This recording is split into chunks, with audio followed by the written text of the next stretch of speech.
Welcome to Revive Ministries Podcast. Today we continue the discussion of securing our value regarding our overall wellness. Value a lot of times have a lot more to do with our wellness than we like to admit. Today I have a good friend. Her name is Jasmine. She's a returning guest, and I'm really excited to have her here. We're paying tribute to National Wellness Month. It's very easy to oversee this month. But then again, thank you, Jasmine, for joining me and continuing the dialogue about this. Yes, I'm happy to be here. I like to share with those who are listening that if you are in crisis, obviously, please seek appropriate professional help immediately. The crisis hotline is 1-800-273-8255. It's National Suicide Prevention Lifeline, but I do encourage those outside the U.S. who have been listening to find what's available for you, because support comes in various different ways, so I like to start off with a quote because everyone says things better than I do. And Jim Rohn says it well. And he says, the major value in life is not what you get. The major value in life is what you become. What comes to mind, Jasmine, when you hear this? Yeah, I have never heard this quote, but I very much agree with it. Material accolades and accomplishments can come and they're good and they're nice, but ultimately, the knowledge, wisdom, emotional intelligence, security, healing, and everything that you gain and become as a person, that contributes to, your value and what you can contribute to others and to the world is ultimately greater than any of those. I agree with this. I think it's kind of like if I go to gym 2 hours one day and I'll go to gym the whole rest of the month. Does that benefit me, or is it more being more consistent and growing from this experience? The whole thing is building on that. I know I see you on Instagram doing a lot of things that a lot of people are like, oh, I'm too tired to do, but I appreciate you doing this but it's all tied together when we think about wellness. You're in what, residency still, or I'm in my fourth year of med school, so my rotations. Okay. So you kind of see all walks of life. A lot of people, people who need treatment or need help don't want to get it. Yeah. And then the people who continually go are fine, and they're struggling to just find some certainty where there isn't none. You just kind of have to, you have to kind of build on the consistency of your wellness and how that looks like. So value looks different for each culture and family around the world. I'm blessed to be in the church that's very culturally diverse, and it's just one of the things that you kind of understand that, one thing that I realized with my father, I used to not get along with him when we spoke about spiritual things. And it's not proselytizing, but it's language. It's simply language. We're saying the same thing, but different ways. I'm making that note, making that present, because a lot of us may be doing the same thing. But the one thing we all kind of unfortunately are very familiar and we understand a little bit better, unfortunately, is loss and pain. Securing value, it sounds like, well, we're talking about wellness, but we're talking about it all. I feel when it comes to value and wellness, I feel they go hand in hand. And I'm going to ask you a question. If I don't value myself, how likely will I try to better my mental, physical, spiritual health? And what have you seen? I want to ask you, in regards to value, what have you seen out there, especially, your fourth year of medical school? You're seeing all types of situations. Yeah. What would you want to share, I think, that has been encouraging? What have you learned? What have you grown from through those experiences? Yeah, well, I definitely agree with you. I think that value, self-worth, those things go hand in hand with our mental health, our well-being. I've seen a lot of people care to improve themselves because they feel like it's not worth it, or they don't, value themselves. They don't feel like anyone else would care if they, are here or not. And so they don't try to better themselves in terms of physical health, high blood pressure, diabetes, cholesterol, all those things. They don't try to exercise or improve their diet. They just don't care to because they feel like it's not worth it, or they don't value themselves and who they are as a person. I notice that for me personally, when I have self-value, or I have, a positive self-worth and self-esteem, I mean, Mm-hmm. it makes you appreciate, your body, your mind, and everything that you are as a person. And it makes you want to improve upon that. It's not always easy, and you don't always have the motivation, but it's definitely a lot more intrinsic. And you're intrinsically motivated to do so when you have a level of self-value that can support systems that can come from yourself. It's a lot harder to self-motivate, and it's a lot easier when you have a support system around you. So I think that that's important. I've noticed when I talk to families or people that are struggling with mental health issues, or even just physical health, it's like, do you have someone to support you? Do you have social support? That's something that we always ask patients. So I think that, you don't find your self-worth in others, but it does help to have people around you that encourage you, that build, that pour into you. So Yeah, and I feel like one of the struggles through recovery, whatever it is, you kind of get you want people to understand what you're going through, but in yeah, reality, they won't. I'll tell you that right now, they won't. But that doesn't mean they can't support you.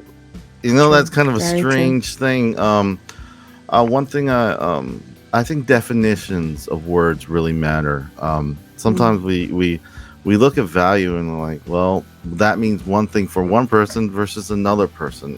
right.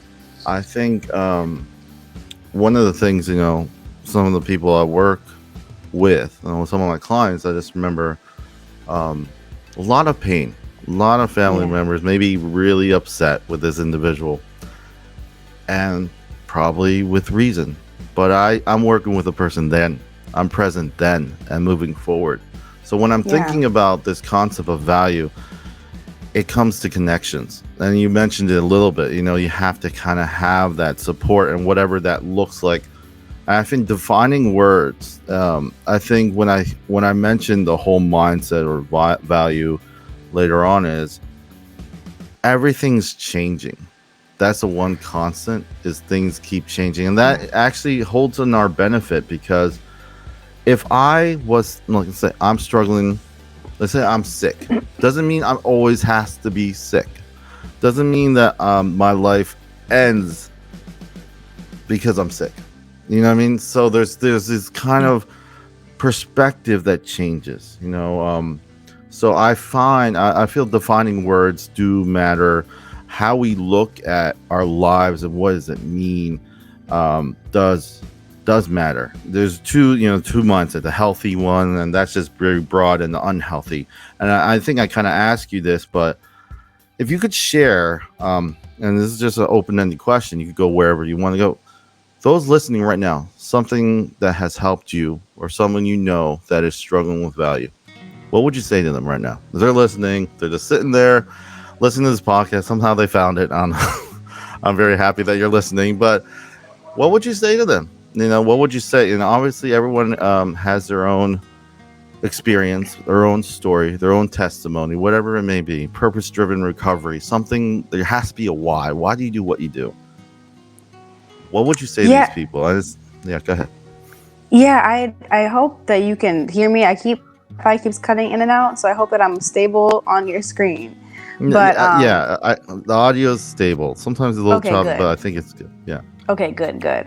Um, well, for me, I am a person of faith, and I do, believe in God. And I even wrote a song about this. I believe that our value comes from God, and He created us, and so He determines our value. And Mm-hmm. so every single person was created for a purpose. There are no mistakes here, even though you may have been dealt a hand that is really messed up. You didn't start off, on the right foot. You've dealt with a lot of pain and trauma. Mm-hmm. That doesn't mean that you're worthless. In Mm-hmm. fact, you are stronger. You are so valuable. And like you mentioned, the definition of words, I think the definition of value involves the usefulness of something. And God has a use for you. God has a use for every single person. And once you find, your purpose, and you're living and walking in that purpose, it's a beautiful thing, and you're absolutely valued in this world, and there's always a reason to continue on, even though it may feel very hopeless. And so Mhm. seek that within yourself. Know that you're useful to someone, and that you have a unique purpose and unique traits that only you can give and contribute to the world. So that's what I Yeah. would say. I really like that. There's this book my wife got. It was these words that are not translatable in other languages, and one of the words is it's in Spanish. It's vacilando, which basically means Yeah. it's kind of this idea that throw away the map, just go on the journey. Just go on the Hmm. journey. Don't focus on the Yeah. destination. A lot of times in recovery, I know it's more the journey than anything else. I don't know if I've read some, obviously, I had to be trained, but some of the last steps of recovery is planning, Yes. action, and maintaining. It's different, and there's different models, but what I tell a lot of my peers or a lot of people in my groups is that you may be in the maintaining phase, but life keeps changing. You might have to go back to the planning and the action. Yeah. Yeah. But that doesn't change your value. Is this kind of this journey? We learn more from our experiences through our journey than we do from the destinations that we want to go to. So Absolutely. the Beatles actually say life is best. Life is the times in between planning. Like when you're planning things, that's what life is. A lot of times Yeah. we kind of get stuck on these only if statements. But Hmm. I remember yesterday in church, it was Ty Gibson. He said, Yeah. I think he said, and I read this too, so I want to reaffirm this. I did really appreciate it. He said, the opposite of addiction is connection. It's Hmm. not addiction. Like for me, there's always something that is missing. You ask yourself, when I was in my late teens, 20s, and part of before I had to get into recovery and all that stuff, getting healing and all that stuff, I used to lie to myself and say, desensitize the sensitivities, thinking I'll be stronger by not Mm. feeling. And a lot of people have to go through this phase because they Yeah. feel they don't want to show feelings, but a lot of times going through that feelings, going through that journey Yeah. is part of the healing at the same time. So value, we're talking about securing value. Value is something that I think faith wise, obviously for me, I I encourage those who are listening to have a why. One of my friends still, it's a haunting when she struggles with alcoholism, and she said, if every day was just not drinking, that'll Mm. be bleak. That'll be empty. There has to be something more. And I agree with her. Yeah. Along the same line, I also hear those who are struggling out there. There's one haunting like word that came in my mind all week when I was at work. One person said, "I feel like a lost number." I just remember Mm. that, and it Wow. feels, Wow. there's studies about like the missing. I've talked to social workers who worked in prisons, and they say homeless people, the hardest thing was not the house or getting resources, because there are food, but there's Available. something more than a house and a food and shelter. It's home. What is home? What is home? And a lot of times value stems from the home. I remember using this quote a lot. Everyone needs a house to live in, but a Yeah. supported family is what builds a home. Um, I feel value is very unique culturally, because we have these kind of fears. And for me, I don't look at it like, um, no. I guess the best way, and I'm going to ask your final thoughts when it comes to value, but one of my friends, he had a sister who's nonverbal autistic all her life, Hmm. and this is my way of visualizing stigma and how some people get struggles with it and how people kind of feel hurt.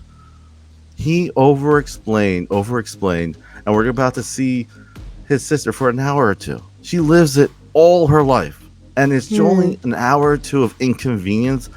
It just shows the amount Yeah. of that is like how our perceptions change. For me, Yeah. um, value doesn't reside from someone else or something else. It resides from my faith, obviously, but that's intrinsic to me internally because like I said, everything changes, but God doesn't.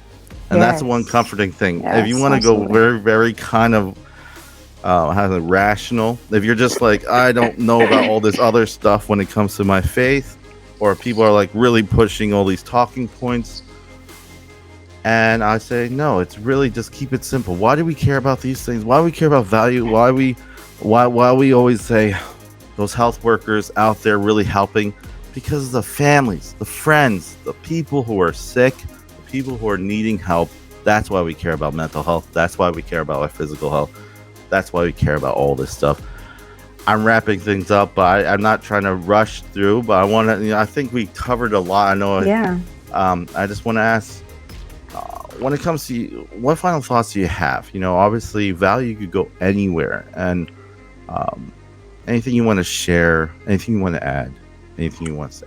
Yeah. I have a couple things to say. You mentioned Ty Gibson coming yesterday. Yeah, And he mentioned something. He mentioned seeing yourself through the eyes of God's love, and that is yeah, truly seeing yourself mm, as God sees you. And I think that's the ultimate value.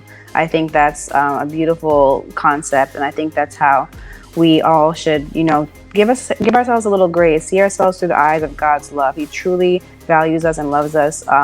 After seeing everything, He fully knows us and He fully loves us.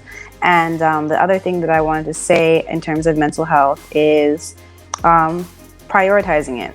I yeah, think it's like something that is not on the high on the list for everyone in terms of priorities. We mm, sometimes prioritize like our physical health, but we prioritize work and accomplishments a lot of times over, and even like serving others and pleasing others over, our own mental mm, health. And I yeah, think boundaries are very important in terms of, yes, keeping them in terms of relationships, in terms of work, to yes, make sure that your mental health is at its optimum to be able to walk in your purpose, to be able to, hmm, fulfill your duties and serve others. Like you have to be, your mental health has to be intact and it has to be at its best in order to give your best self. And I think that's very important. And I think we have to be intentional about hmm. prioritizing that. So I just want to encourage everyone out there to make sure you are pouring from a full cup and not an empty one.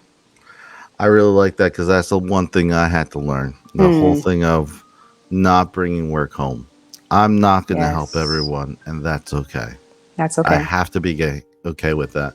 And one of the things that I love this one quote. I just added it right now. It says, "Leave everything undefined, including yourself.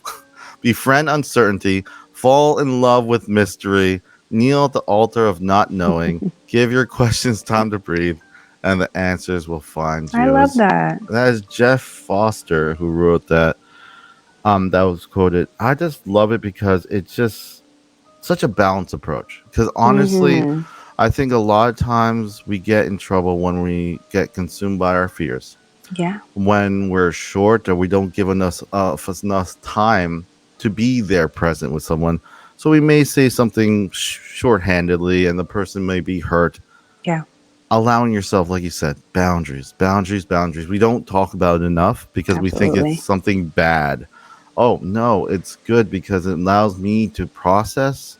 We don't allow anyone to process. There's a lot of smart people there, Jasmine. I know you're one of them, but also there's not enough wise people. What I Yeah. mean by wise people is just, you may know what to say. You may know the right things, but you don't know when to say them. Hmm. You know what I mean? A lot of times Yeah. we just want to bombard it, and some people just need to go through the process, unfortunately, and like fortunately too, because like we Yeah. said, vacilando, right?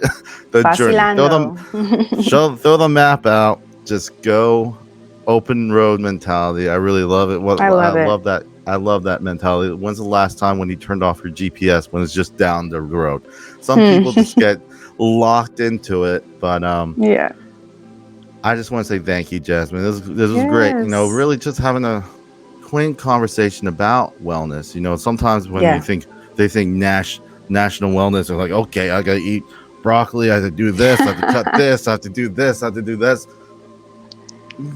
Really, like, ask yourself why, because you're gonna burn Yeah. yourself out real quick. Take little steps. Ask yourself, Yeah. why do you want to get better? Why do you want to get healthier? Maybe it's your daughter. Maybe it's your family. Maybe you just want to live longer so you can be Yeah. around for those milestones. What is valuable for you? Because that will that'll be the kind of, I don't know, the gas Yeah. when it's raining and it's pouring, because something, Absolutely. those days when you're at the gym or you're doing it and you're in good feeling, those are awesome. You get those highs from like working out. But then there's gonna be days when it's raining. Yep. You're overloaded with work. Mhm. How do you stay consistent? And I love, we focused on like the central focus, which is value and how we manage and our time and boundaries, because that will kind of propagate us being consistent in our wellness. Thank you, Absolutely. Jasmine. Yes, thank you for having me, Robert. No problem. Always love being on. And I just want to share with those who are listening to stay updated on Revive Ministries through the various platforms, ReviveMinistriesFL.com, and there's Facebook and Instagram. I'm going to say goodbye from Revive Ministries with leaving this last quote. George Bernard Shaw, I love what he says here. It says, "A life spent making mistakes is not only more honorable, but more useful than a life spent doing nothing."